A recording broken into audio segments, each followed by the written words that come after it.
This next comment is from Detective Gregory B. Harrison, retired. To the members of Akron City Council, I take extreme offense with the assertions, presentation, and statements made by Akron Police Chief Kenny Ball last week during a council committee meeting. I'm skeptical but hopeful concerning the task force that Mayor Horgan has assembled. I am skeptical but hopeful regarding the reimagining public safety that Akron City Council is leading. If the city of Akron wants to move forward with the transformational change that they suggest, this change should start with the removal of Deputy Mayor Charles Brown as safety director and Kenny Ball as police chief. The angry discourse coming from Chief Ball last week only affirmed and validated to the men and women serving in the Akron Police Department that change was not needed or necessary, and anyone calling for change is an enemy to individual officers in the police department, both personally and professionally. Chief Kenny Ball perpetuated and added fuel to the us against them mentality that currently exists. Chief Ball owes the council and the residents of Akron an apology.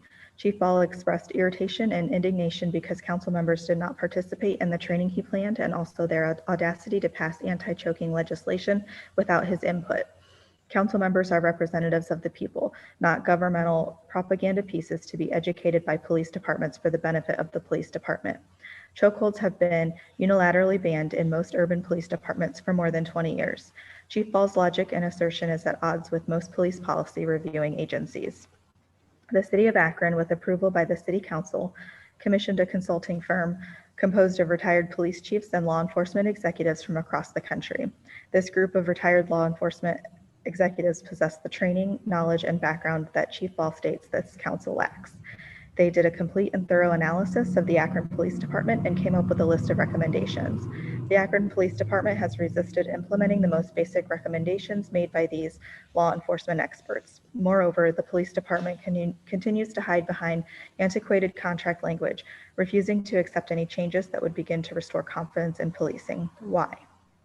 The short answer is that the tail is wagging the dog. The police department has been able to use the fear of a crime-ridden city to hold the city hostage, drawing mental images of brave young men and women facing death daily to protect us from ourselves, using the threat of lawlessness to justify over-policing of Black and Brown communities. The City Council should have institutional information and proper perspective on these matters.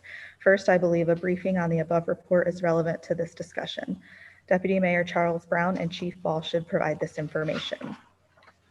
Secondly, as recent as 2014, the FBI asserted that there was substantial evidence of public corruption within the Akron Police Department.